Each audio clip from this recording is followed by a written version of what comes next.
Well, so you got the brand new job, eh?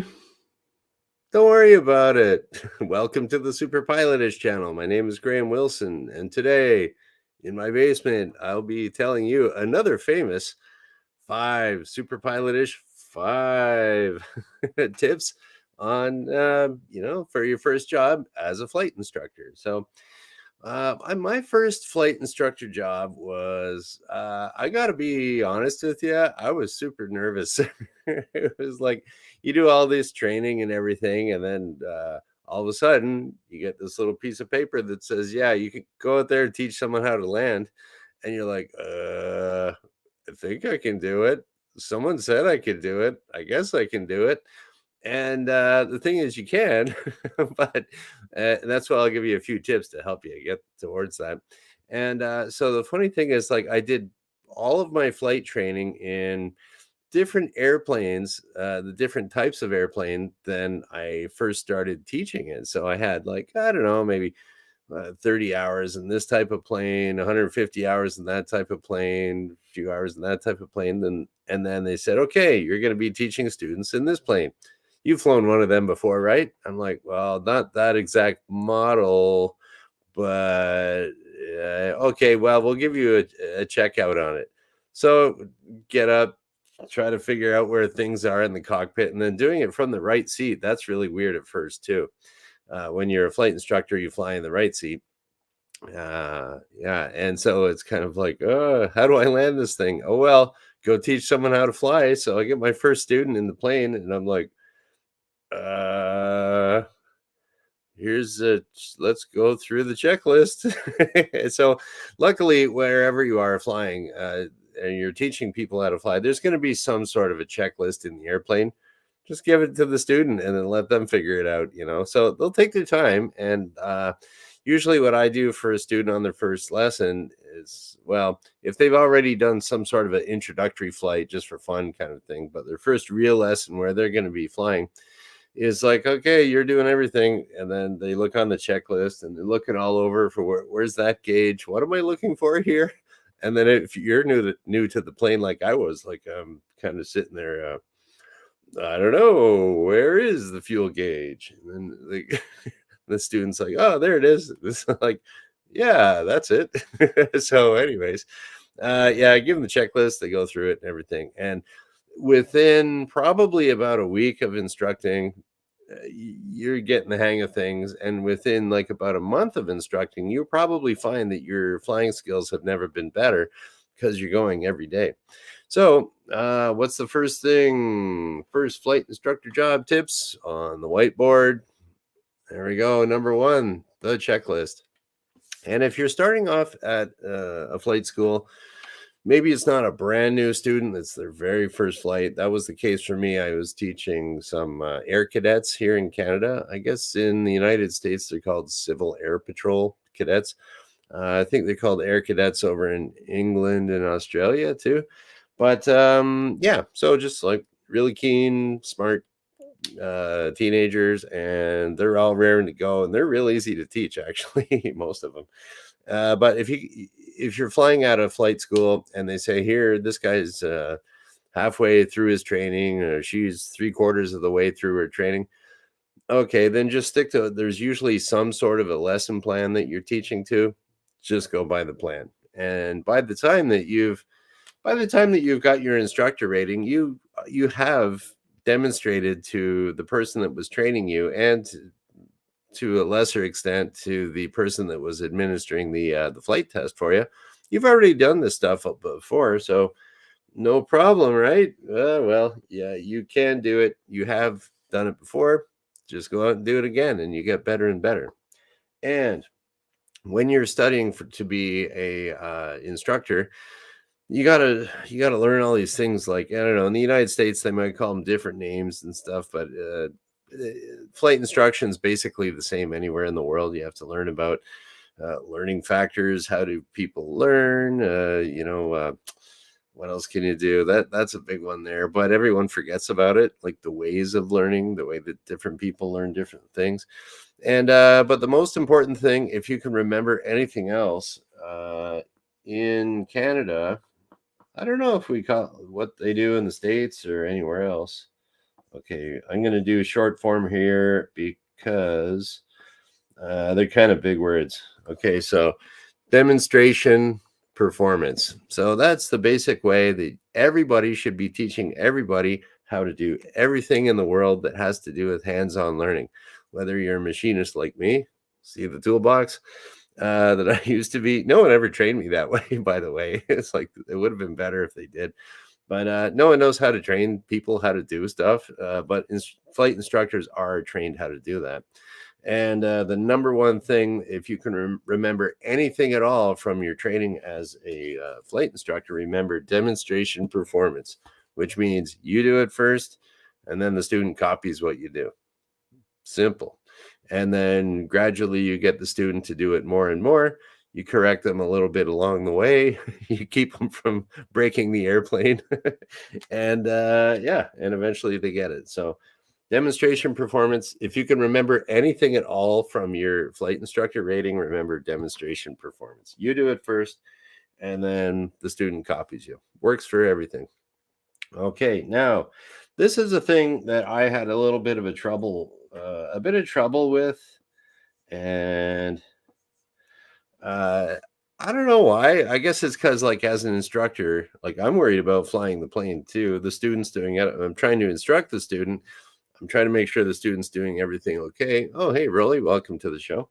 And then I also have to listen to what's going on with the other airplanes around on the radio. So the radio can be a little bit. You will miss radio calls when you're instructing someone because you're talking to the student, then something else is like your brain is just going all over the place. Eventually, you will get it. But I missed so many radio calls when I first started because I'm trying to really concentrate on okay, yeah, just do this, do that, do that. Oh, yeah, that looks good. And then here's the radio in my ear that I'm just like zoned out, don't hear it.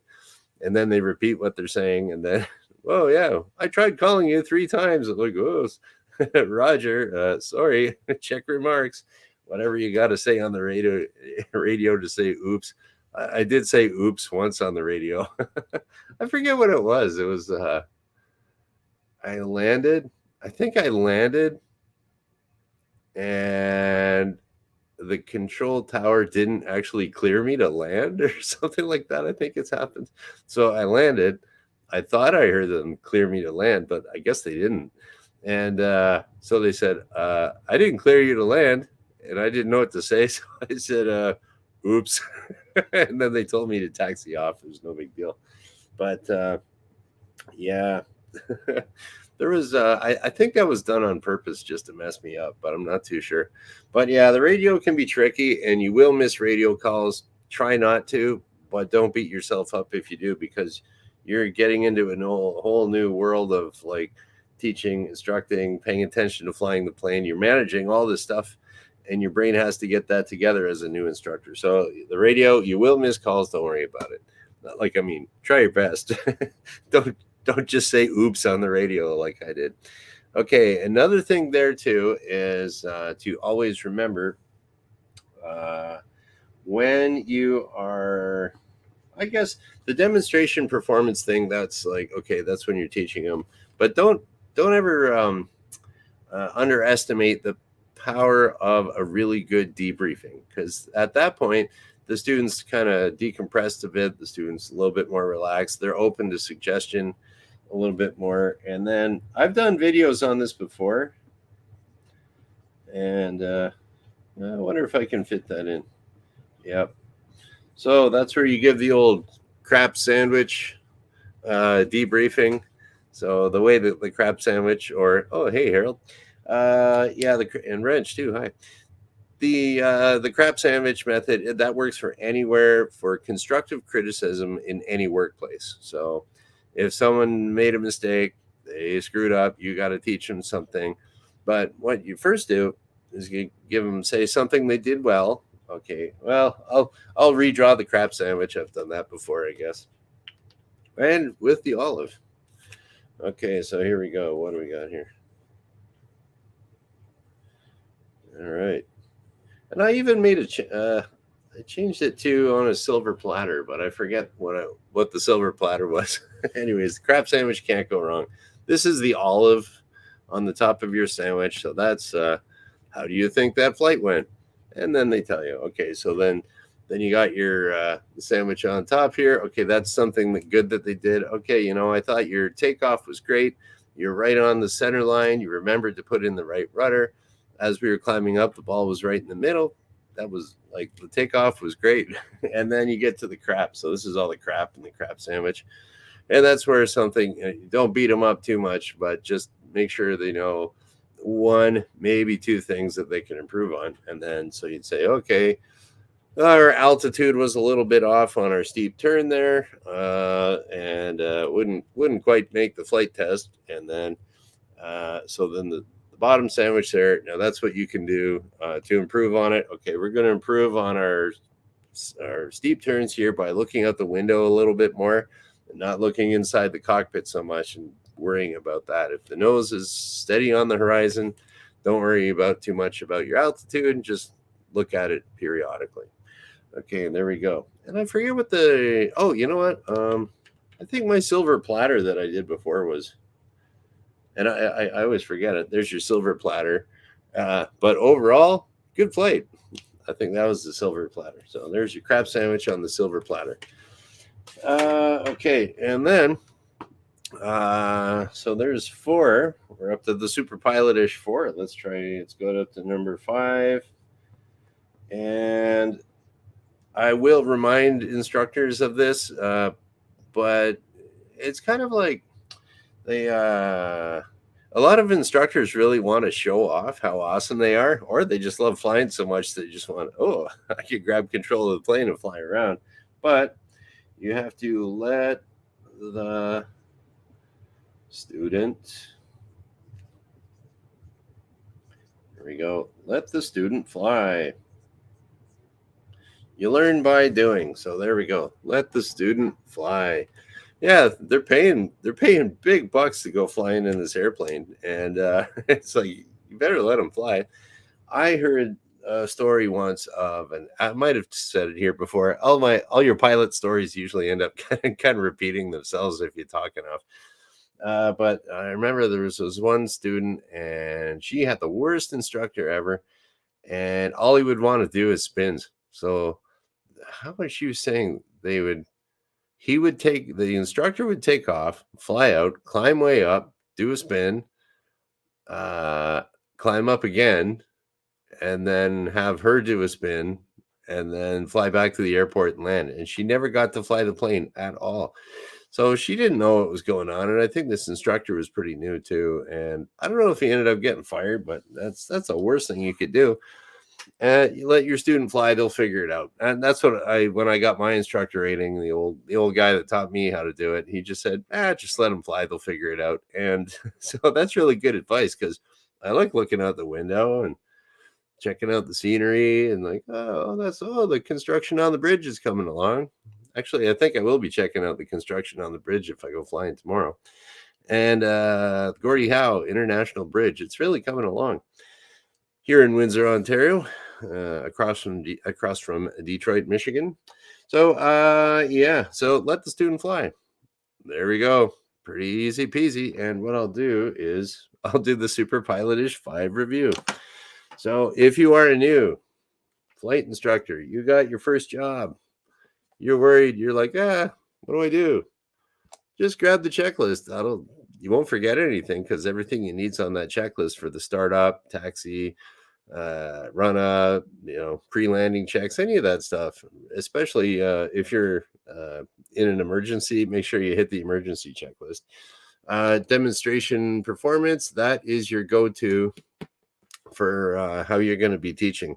And that works for anything, anywhere where you're working with your hands, whether you're teaching your kid how to hammer a nail, teaching someone how to drill a hole in a machine shop, teaching someone how to, I guess, drive a car, tractor, something like that.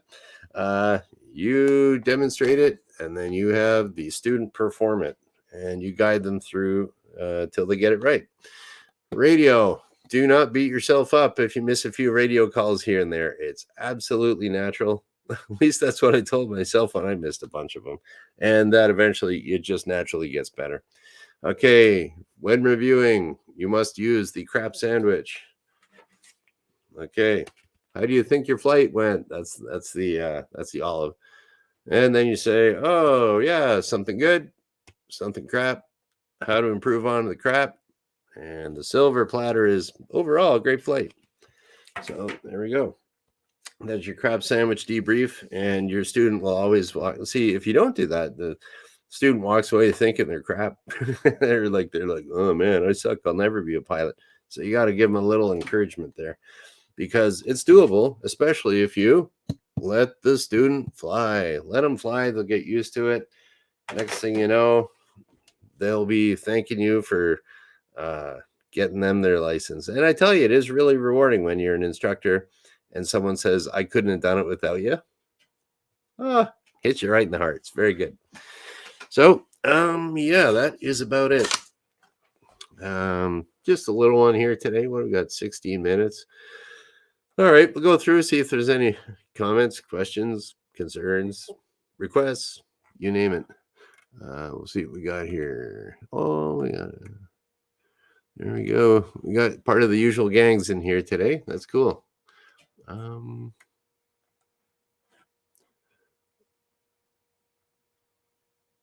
It's an interesting idea coming from an engineer that used to deal with avionics.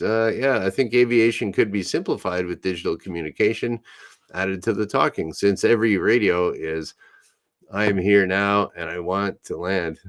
This could be a code. Yeah, you know what? Yeah, whenever you are doing communications on the radio, it's kind of like a standard format. Yeah, it's like, what would you say? Get someone's attention. "Hey, hey, tower, it's me." And then they say, "Oh, hey, you, what do you want?" And then you say, "It's me. I'm over here and I want to do this." And they say, "Okay."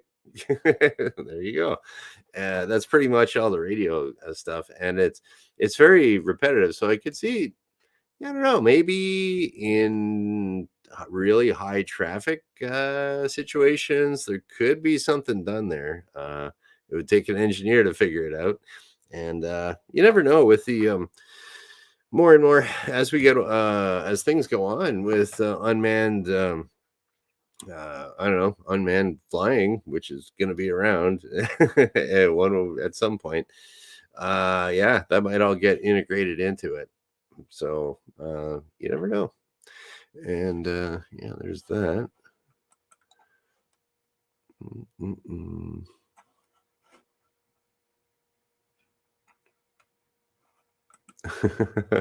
Yeah, I guess it's more fun instructing if you fly now and then. My fiddle teacher showed off too. Yeah, that would be weird if you're like if I was taking guitar lessons, I went in there, my instructor just started jamming. And I'm like, "Okay, so you can shred like Ingve, but okay, show me how to do it again. And, like, where do I put my fingers?" Something like that. That's funny.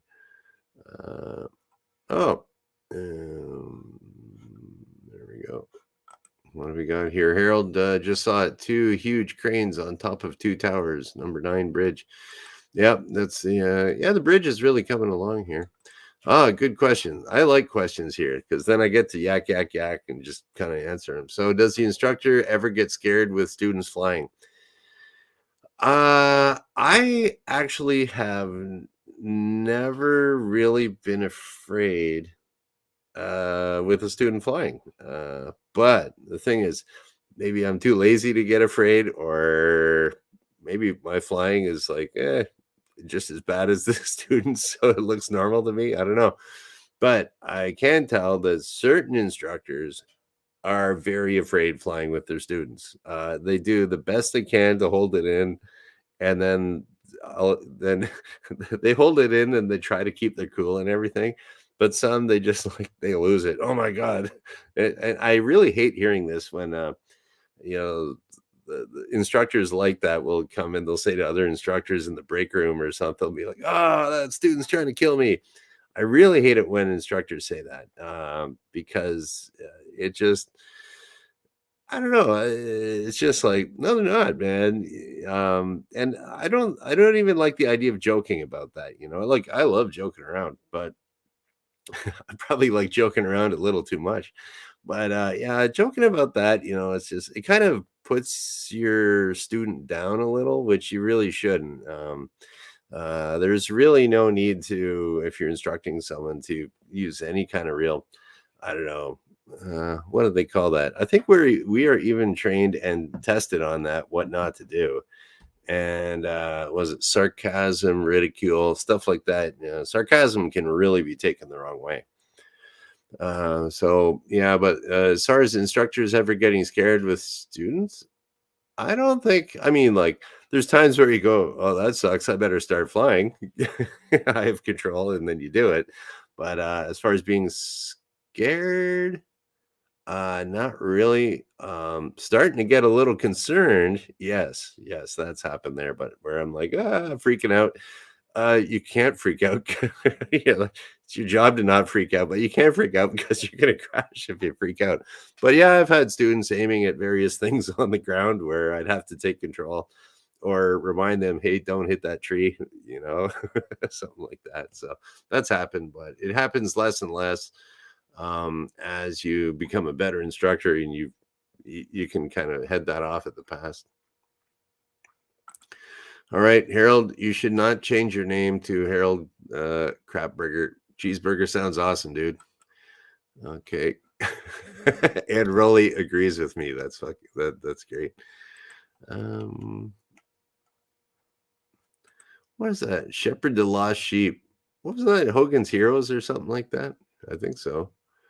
Got your ears on?